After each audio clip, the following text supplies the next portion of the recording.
Good evening. So not today, but a week ago on Sunday, I had a pretty bad worship fail at the first of our two services involving a lead break in the song. I've witnessed it. It's a Bethel song. It's a great song. My church, I don't know how long they've been doing it, but they did it at Easter 2 years ago. It was so powerful, and we've been doing it ever since. And I've played it a number of times. Never had any problem. But last Sunday, for some reason, I don't know, I was like a deer in the headlights when I hit this thing, and I forgot what I was doing, and I ended up hitting a real bad sour note.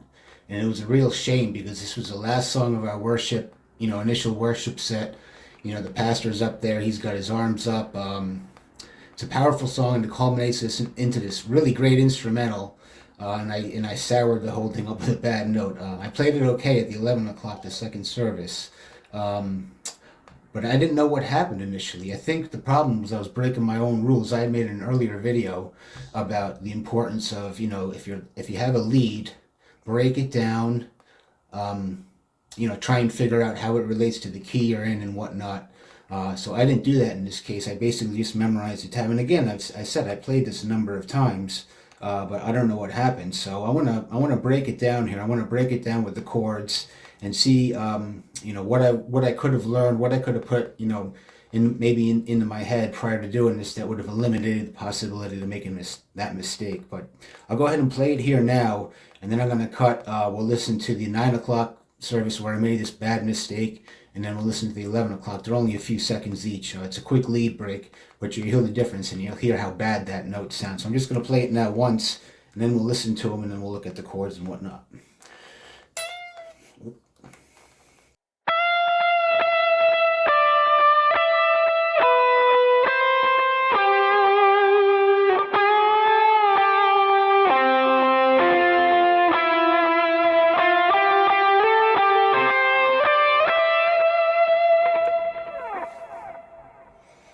So that was it. Now we'll go ahead and listen to the two services. God, you're worthy of all of it. All of my praise, all of my worship.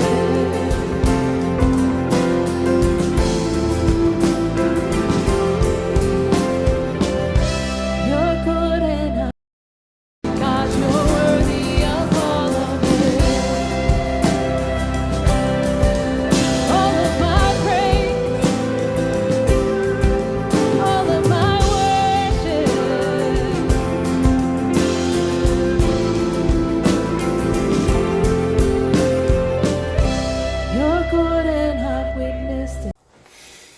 Okay, so as you could hear there, that was pretty rough, and I was really beat up. I was beating myself up, initially after that. I made sure I was going to play it right at the next service, but still, it's there forever. So at first I didn't know, what happened. Why would I blank out like that? But again, I already mentioned it. I mentioned before the importance of, if you're playing some kind of lead line, taking a look at the key and trying to relate it to the key. That helps if you're in one position more so than if you're sliding around in different positions. And you can play this lead in one position. I just figured it out in the second position here. So it goes like this in the second position. So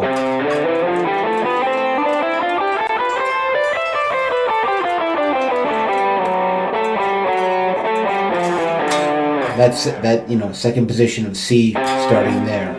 So that would go like this. Oh.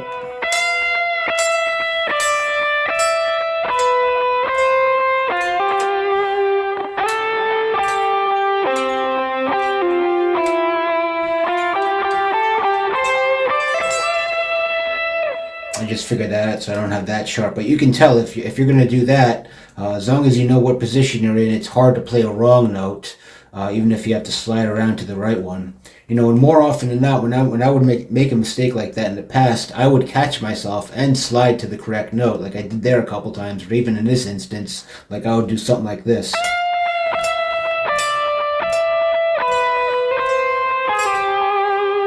At least like that. For some reason last Sunday I was committed. I was committed for that for some reason. So I wanted to break it down, and I think when you're sliding around I think it sounds better if I'm using the different positions. You can play it in the one position like I just showed you there, but it sounds a little bit more stale. You lose some of the slides, I think. You lose some of the, even just kind of looks cooler if you're sliding, from down here and you're working your way up the neck. Just for looks alone, it looks better. And I like it more. I like the way it sounds with the slides and everything in different positions. So I had to take it a step further and look at the individual chords as they progress through this lead, and they're not complicated. And I wanted to see, if I could tie each little phrase I'm playing to the chord that's behind it. So in the first case we have C. And the opening line isn't bad. It's just a walk down. You bend up to the fourth and just walk down to the first. So I was playing it like this, but you can also play it just a straight walk down. But I was playing it like this.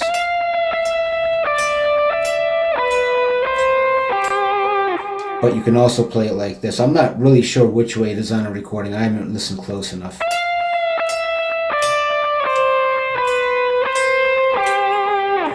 Either way, as long as you remember you're on C, we're in the key of C, so C is right here on the B string. So we're starting on the B string, so we just got to walk it up. Even if you fretted it.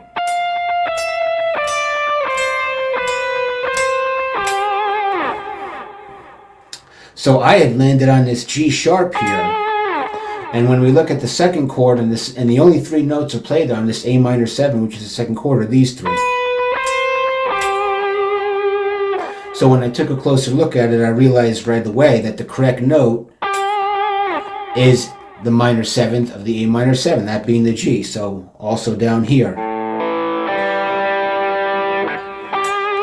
it's the 12th fret of the same string. So if I had just known that much, I wouldn't have made that mistake. Well, at the time, I didn't break it down by chord. So that's kind of the important thing I'm trying to get at here is if I broke it down like that, I would have known to land on G, because I know well enough that this is the G string, so the 12th fret is also G. So I would have landed there instead on a G sharp. So if I had known that simple thing, if I just took a second to look at the chord, A minor 7, look how it relates to the notes, I could have avoided that mistake. The rest of the line is the same way. We go to F.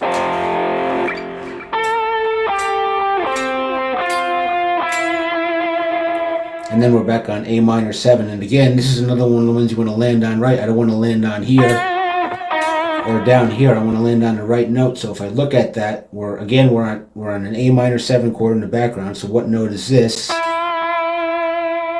That note is E. So that's the 5th of A minor 7. Right here. So if I knew, I didn't make a mistake at this part, but I kind of want to start doing this with all my leads, breaking it down so I can avoid, if I have one of these blank out moments in the heat of things, I can avoid making a mistake like that again by breaking it down by chord. So again, that's more, looking at a lead like this, you want to make sure you land on the, the notes that you sustain for a while. You can always correct if you're not, but again, that one sustains for the majority of that A minor 7th chord. So you want to make sure you nail notes like that, correctly in this part. Again, back on A minor 7, this time landing again on the 5th, which is E.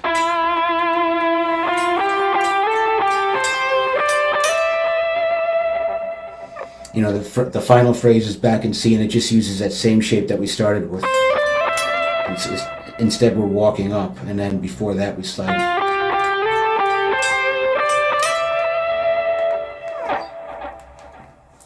So again, if I had taken the time to look at these chords, I could have avoided a mistake like that. So I think it's something I got to start doing on a regular basis from now on. Especially, I have an Easter service coming up. I'm playing Easter for the first time at my church. So that's exciting, but it's terrifying after you make a mistake like this, about a month out from it. So I want to, if I can, turn this into a learning experience, and I think, we can here. If we look at the chords, behind what lead you're playing, try and tie it to the, whatever position you're playing in. Again, if you're not familiar with the 7, scale positions on how you can go up them, starting on C, if we're again playing in the key of C, This is, position 1.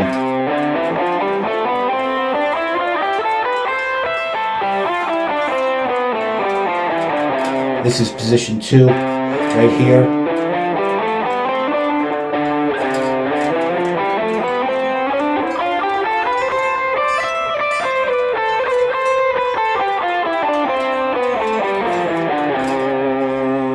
And this is position 3.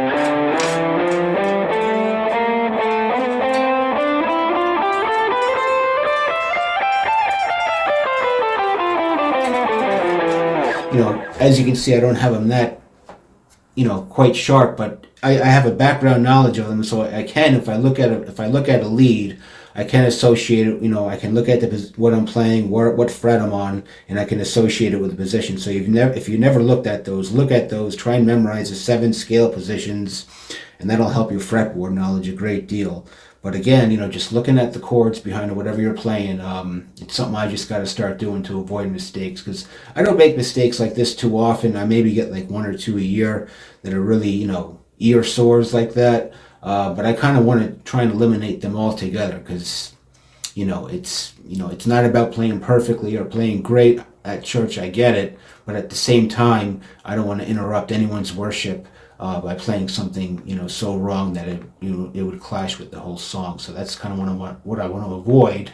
And if we break it down, you got to go a little bit deeper. Look at the theory, look at the chord you're on. And I think jazz, I've taken a look at 3 jazz songs. That has helped me immensely begin to look at the theory behind chords as they progress through a song, especially if I'm playing a lead. So that's been helpful. That's another thing I recommend if you haven't done any. Just look at one song, learn one jazz song, and you'll probably, if you've never learned any, you'll probably double your chord knowledge, 7th chords, 9th chords, whatever. But it's important, so it's something I'm going to keep on doing, and hopefully this kind of thing doesn't happen again if I can remember to do this, from now on now. So I hope you learned something from this. I certainly did, and it's something I don't want to make a mistake again, so I'm going to keep doing this. Thanks a lot. Have a good night.